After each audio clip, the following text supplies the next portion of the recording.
What I'd like for you to do right now, I want you to think about your dream, because I'm in a room full of dreamers. Think about your dream right now. I want you to think about it and envision it. Now, ladies and gentlemen, let me share something with you.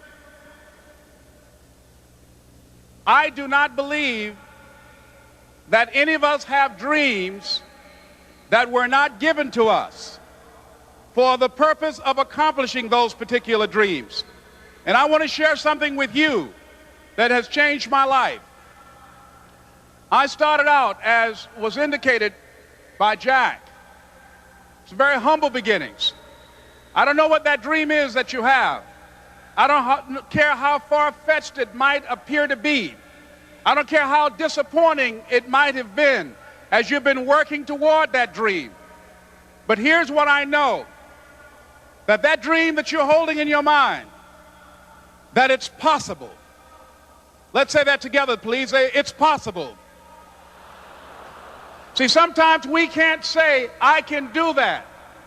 But what we can say, that it's possible that I can have my dream. As we run toward it, as we work on it day in and day out. No one, ladies and gentlemen, could have convinced me when I started out just over 6 years ago working on my dream. And I want you to think about whatever your dream is, because I was willing to take a chance. And most people won't do that. Most of the people that you talk to try and bring them into the business, these are not risk takers. Most people have done all that they're ever going to do. They raise a family, they earn a living, and then they die.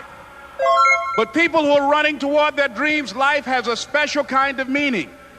And here's what I will share with you, that in the process of working on your dreams, you are going to incur a lot of disappointment, a lot of failure, a lot of pain, a lot of setbacks, a lot of defeats.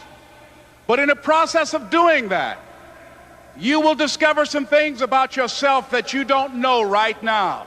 What you will realize is that you have greatness within you. What you'll realize is that you're more powerful than you can ever begin to imagine. What you will realize is that you're greater than your circumstances, that you don't have to go through life being a victim. As Jack indicated, I was born in Miami, Florida, in an area called Liberty City, in an abandoned building on a hard linoleum floor with my twin brother. We were 6 weeks of age. We were adopted.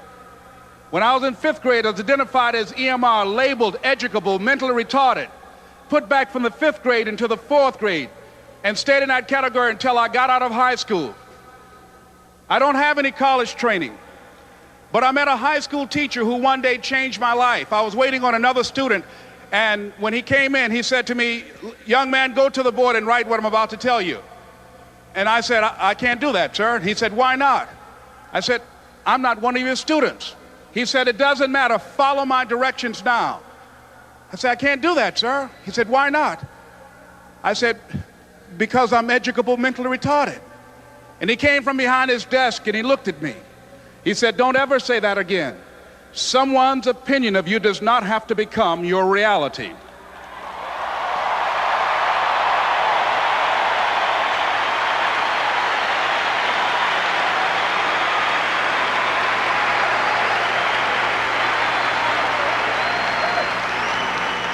And that man, Mr. Leroy Washington, did something for me. He started planting seeds in my mind that enabled me to begin to dream, as Dexter has been doing for you. And ladies and gentlemen, I started working on my dream. And most people don't work on their dreams. Why? For many years I didn't. One is because of fear. The fear of failure. What if things don't work out? And the fear of success. What if they do and I can't handle it? The other thing is that most people, ladies and gentlemen, they get comfortable. They stop growing. They stop working on themselves. They stop stretching. They stop pushing themselves. And they end up becoming very cynical about life, and they throw in the towel on themselves and on their families and on their dreams. And the other thing is that most people don't feel worthy. What I'm doing now, I could have been doing years ago.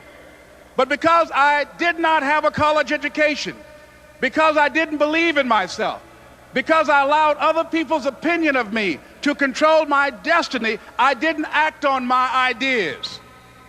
So I applaud you for your dreaming, for your running toward your dream. I applaud you for believing in yourself, because that's what life is about, stretching and challenging, looking for ways that you can begin to improve yourself. And ladies and gentlemen, as a result of stretching out, of acting on my dream, and I don't know what that dream is for you, I can tell you that it's possible. No one could have convinced me that after just over 6 years, I will have my own book entitled Live Your Dreams. Just over 6 years, I will have 5 specials on public television.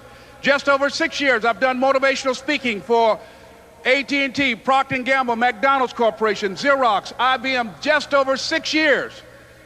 I will now have my own talk show that will premiere on Monday, Labor Day. I'm saying to you, your dream is possible. Your dream is possible.